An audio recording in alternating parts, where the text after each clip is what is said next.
आपने social media पर यह फ्रेज जरूर सुना होगा, Delulu is the Solulu. Delulu is the Solulu. Whole line अभी चल रही है सोशल मीडिया में, sorry for my delulu is the only solulu. भाई साहब इसका मतलब पता है आपको?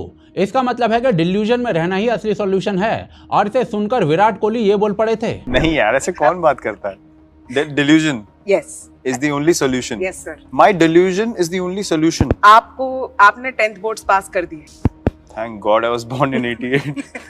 So this was great GKZ। और भाई साहब जैसे राहुल गांधी ने तो इस लाइन को आत्मसात ही कर लिया है, वैसे भारत की जेनजी भी कुछ कम नहीं है।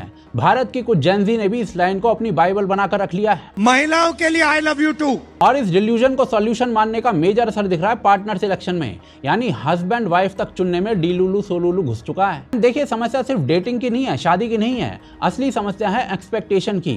और आज की जनरेशन में एक्सपेक्टेशंस रियलिटी से डिस्कनेक्ट होती जा रही हैं। पहले रिलेशनशिप सिंपल होते थे, दो लोग मिलते थे, समझते थे, धीरे धीरे बॉन्ड बनता था। आज सिनेरियो पर बदल चुका है। अब रिलेशनशिप शुरू होने से पहले एक चेकलिस्ट तैयार की जाती है। हाइट लंबी होनी चाहिए। I'm 5'8", so I need someone. Yeah, I mean, it does not matter, but in my case, I would say yes, I would want somebody taller than me. Salary इतने नंबर वाली होनी चाहिए। How much should a guy earn for you to date him? Obviously more than me, 14 to 15 lakh per annum. What is the minimum amount that you expect from your future partner to earn? 20 lakhs, 35-40 lakhs. Ideally 50 lakhs per month. In CRs. 50 CR at least. Lifestyle ऐसा होना चाहिए। Are you for or against living with your in-laws after your marriage? Against. Like if I have to leave my mother and father, he should also be able to. Tit for tat. मैंने कुछ ज़्यादा ही बुरे story सुन चुके हैं अपनी life में। जब तक joint family नहीं है तब तक I'm okay. Joint family हुई तो? No. Why no? No, because I have a joint family. और ये चेकलिस्ट रियल लाइफ में नहीं बन रही हैं, इंस्टाग्राम और रील से बन रही हैं। आप इंस्टाग्राम खोल के देखिए, हर दूसरी रील में आपको couple goals, luxury vacations, surprise gifts, proposal videos, designer outfits और फाइन डाइन, ये सब मिलेगा। और जब एक नॉर्मल लड़का लड़की इस रील की दुनिया में घुसता है तो धीरे धीरे ये सब इंस्पिरेशन नहीं रहता, एक्सपेक्टेशन बन जाता है। एंड जब ऐसा हो जाए तो आपको अपनी रियल लाइफ ऑटोमेटिकली लो लाइफ लगने लगती है। एंड ऐसा खास तौर पर लड़कियों के साथ देखा जा रहा है। एंड यहीं से प्रॉब्लम शुरू होती है। आज बहुत सी लड़कियां ऐसे पार्टनर की एक्सपेक्टेशन रखती हैं जो फाइनेंशियली स्ट्रांग हो, इमोशनली अवेलेबल हो, हर वक्त काम छोड़ के उनको प्रायोरिटाइज करे, रोमांटिक हो और साथ में एक हाई स्टैंडर्ड लाइफस्टाइल भी मेंटेन करे। 6 महीने में had it all, सब देख लिया मैंने। अबे कौन सा प्यार, कैसी रिलेशनशिप, काहे की खुशियां। रिलेशनशिप का मतलब ही होता है into your own happiness। इसके बाद all you got to worry about is उसकी खुशियां, उसका बर्थडे, उसके कुत्ते का बर्थडे, उसका न्यू ईयर जो कभी तुम्हारा भी न्यू ईयर था। इन लड़कियों को ना कोई खुश नहीं रख सकता। और इसी कारण से जेनजी के बहुत से लड़के फ्रस्ट्रेशन में जाते जा रहे हैं, क्योंकि जेनजी की लड़कियों को आदमी में मल्टीपल रोल्स चाहिए। प्रोवाइडर भी हो, थेरेपिस्ट भी हो, एंटरटेनमेंट भी दे और बेस्ट फ्रेंड भी हो। बाकी भाई साहब बेस्ट फ्रेंड विद बेनिफिट्स की डेफिनेशन अलग से चल रही है। क्या चाह कह रहे हो मुझसे? कभी क्या एक की चार लगाए जा रहे हो?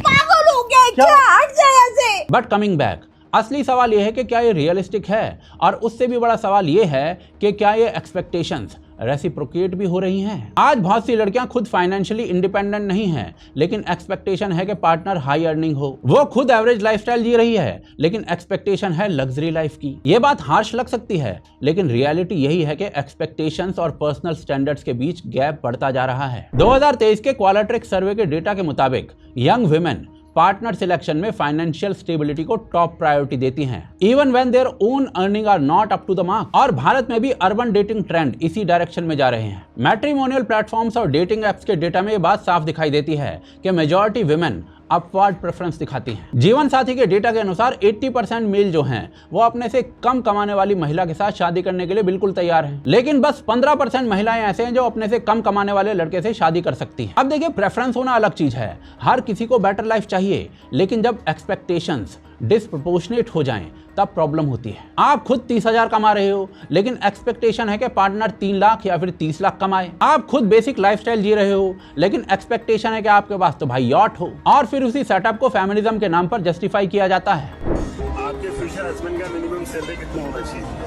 400 crores plus. एंड फिर यहीं पर सबसे बड़ा कॉन्ट्रडिक्शन आता है।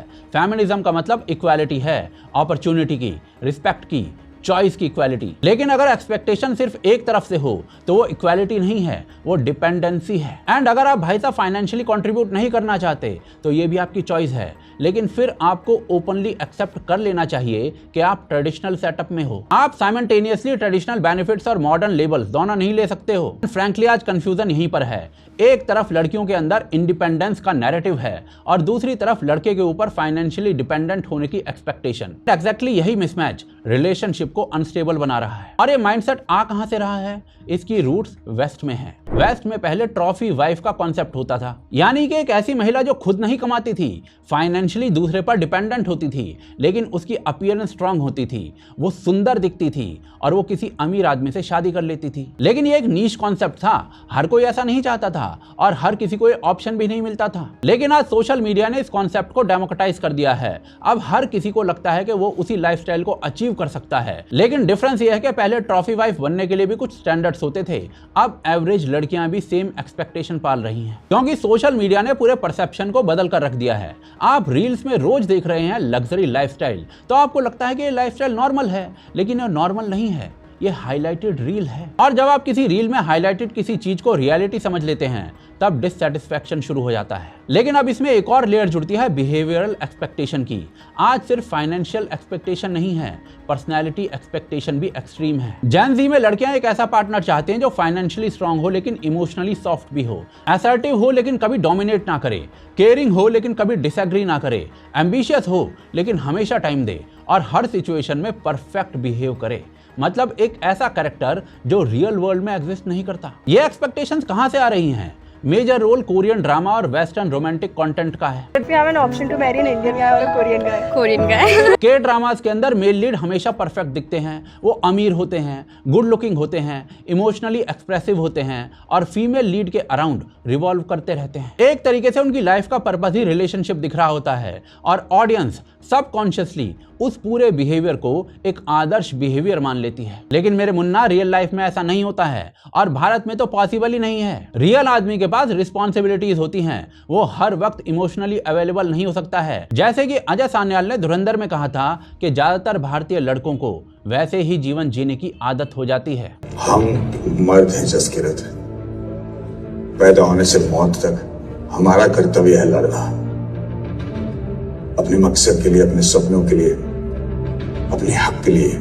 लेकिन भाई साहब, जब लड़कियों की एक्सपेक्टेशन फिक्शन से ड्राइव होने लगे तो रियलिटी हमेशा डिसअपॉइंटिंग लगती है और यही रीजन है कि आज छोटी छोटी बातों पर रिलेशनशिप्स टूट जाते हैं। He is not doing enough, he is not expressive enough, ये कहते हुए। और ऐसे में सवाल ये उठता है कि ये इनफ जो है, इसको डिफाइन कौन कर रहा है?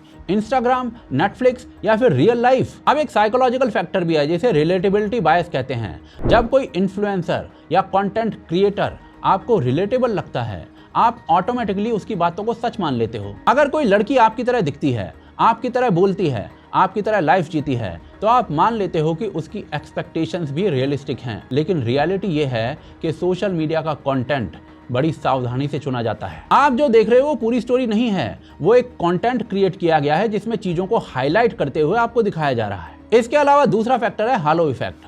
अगर कोई व्यक्ति कॉन्फिडेंट है, गुड लुकिंग है, अच्छा कम्युनिकेट करता है, तो ऑटोमेटिकली अज्यूम कर लिया जाता है कि वो भी सच्ची बोल रहा है, चाहे वो बात कितनी ही लॉजिकली फ्लॉड क्यों ना हो। इसके अलावा तीसरा फैक्टर है लो अटेंशन स्पैन। आज बहुत कम लोग वेरीफाई करते हैं। जो दिखा दिया जाता है स्क्रीन पर उसको सच मान लिया जाता है, जो वायरल है वही सच है। जब इंफॉर्मेशन एंटरटेनिंग तरीके से आ रही हो तो डाउट और कम हो जाता है। और ये सारी की सारी चीजें एक्सपेक्टेशंस को हाई कर रही हैं और इसका इंपैक्ट पता है क्या है? सबसे पहला इंपैक्ट है डिससैटिस्फैक्शन। रियल रिलेशनशिप्स कभी भी सोशल मीडिया जितने परफेक्ट नहीं होते हैं, तो उनसे कंपैरिजन करना ऑटोमेटिकली डिसअपॉइंटमेंट क्रिएट करेगा। दूसरा इंपैक्ट है डिलेड कमिटमेंट। जब एक्सपेक्टेशंस अनरियलिस्टिक हों तो कोई भी पार्टनर परफेक्ट नहीं लगेगा और कमिटमेंट में डिले होता रहेगा। तीसरा इंपैक्ट है ट्रांजैक्शनल माइंडसेट, यानी कि लेने देने वाला हिसाब किताब। और ऐसे में रिलेशनशिप पार्टनरशिप नहीं रहता, डील बन जाता है। तुम ये दोगे तो मैं ये दूंगी। और जब रिलेशनशिप ट्रांजैक्शन बन जाता है तो इमोशंस धीरे धीरे खत्म हो जाते हैं। अब यहाँ पर एक क्लैरिटी जरूरी है, ये प्रॉब्लम सिर्फ गर्ल्स की नहीं है, बॉयज भी अनरियलिस्टिक एक्सपेक्टेशन रख रहे हैं।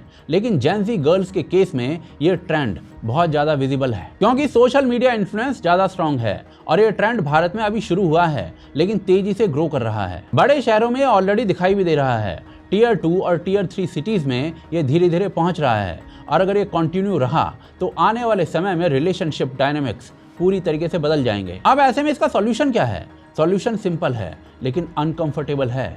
रियलिटी एक्सेप्ट करनी पड़ेगी आपको।